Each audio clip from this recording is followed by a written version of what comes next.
Game changer trailer ఎలా అనిపించింది అన్న? టైలర్ నిజంగా బాస్ సినిమాలో ఆకలి గురించి మాట్లాడడం జరిగింది శంకర్ గారు. నిజంగా ఆయన ఆకలి మీద ఉన్నారండి.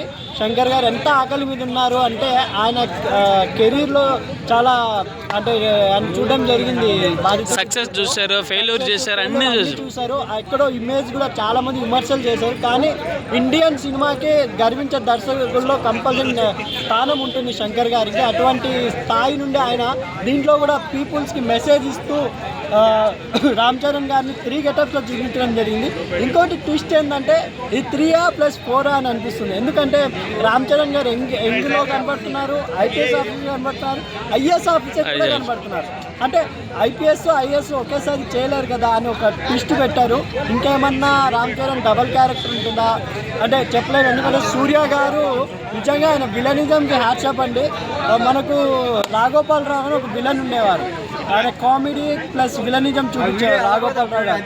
అలాంటి విలనిజం సూర్య గారు కామెడీ ప్లస్ దీంట్లో విలన్గా చాలా బాగా కనబడుతున్నారు. ఏంట్రా వాడు అన్నాడు కదా, ఆయన వాయిస్లోనే బేస్ చాలా బాగా అనిపించింది. ఇంకోటి ఏంటంటే నువ్వు చనిపోతే మంత్రి కావు, సీఎం కావు, నేను చనిపోయినా ఐపీఎస్ అంటాడు ఆయన. 5 సంవత్సరాల కాలమే మీది, కానీ మాది 60 years మేము బతుకున్నంత వరకు ఐపీఎస్ అంటారు కదా. నిజంగా చదువుకున్న వాళ్ళు అంతా ఐపీఎస్ అంటే అంత కష్టపడి వస్తారండి. వాళ్ళకు కూడా ఒక మెసేజ్ ఇచ్చారు శంకర్ గారు. ఎందుకంటే పొలిటీషియన్ అనేది డబ్బుతో పరబడితో పదవి దక్కుతుంది, కానీ మనకు చదువుకుంటే వచ్చేది ఐపీఎస్ అనేది ఆయన చాలా బాగా చెప్పడం జరిగింది. నిజంగా శంకర్ గారు అండ్ రామ్ చరణ్ గారు అద్దరు కొడుతున్నారు. ఫ్యూచర్ రాబోయే సంక్రాంతికి గేమ్ చేంజర్ మొత్తం ఇండియా మొత్తము పుష్ప షేక్ అనమాట. షేక్ అని నిజంగా మెగా ఫ్యాన్స్కి ఇది నిజంగా ఒక ట్రీట్. ఎందుకంటే అల్లు అర్జున్ గారు హిట్ కొట్టారు, ఇప్పుడు రామ్ చరణ్ గారు కూడా హిట్ కొట్టబోతున్నారు.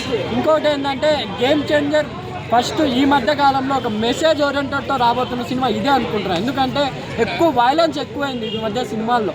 దీంట్లో ఎక్కడ రక్తపాతం అయితే కనపడలేదు. ట్రైలర్లో ఫైట్స్ ఉన్నాయి, భారీ ఫైట్స్ ఉన్నాయి. అండ్ ఫ్యామిలీ ఓరియంటెడ్గా ఇక్కడ అంజలి గారు, రామ్ చరణ్ గారు కనబడుతున్నారు. ఒక ఎమోషనల్ పరంగా అంజలి గారిని అమ్మ అని పిలుస్తున్నారు రామ్ చరణ్ గారు. మన కైరా అద్వానీ గారితో లవ్, బ్రహ్మానందం గారు చాలా రోజుల తర్వాత కనబడ్డాం. సునీల్ గారు ఒక బంట్రోత్ క్యారెక్టరు. సునీల్ గారు లాంటి ఒక ఫేమస్ కమెడియన్ బంట్రోత్ అంటే దాంట్లో కూడా ఏదో విశేషం ఉంటుందని నా అభిప్రాయం. ఇంకోటి ఏంటంటే మన వెన్నెల కిషోర్ గారితో అది యంగ్ గెటప్లో రామ్ చరణ్ గారు, కైరా అద్వానీల మధ్య కామెడీ ఎలా ఉండబోతుంది అనేది చూడాలి. నిజంగా టైలర్ అయితే విజువల్ వండర్ అండి.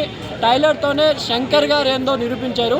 హ్యాట్స్ ఆఫ్ శంకర్ గారు అండి. లాస్ట్ హెలికాప్టర్లో మాస్ లుక్ ఎలా అనిపించింది? సూపర్ అనిపించింది అండి. కత్తి తీసుకొని నిజంగా బావ వచ్చి హెలికాప్టర్లో గన్ను పట్టుకొని వస్తాడు. ఇక్కడ ఈయన అల్లు వాళ్ళ కజిన్సే కదా ఇద్దరు.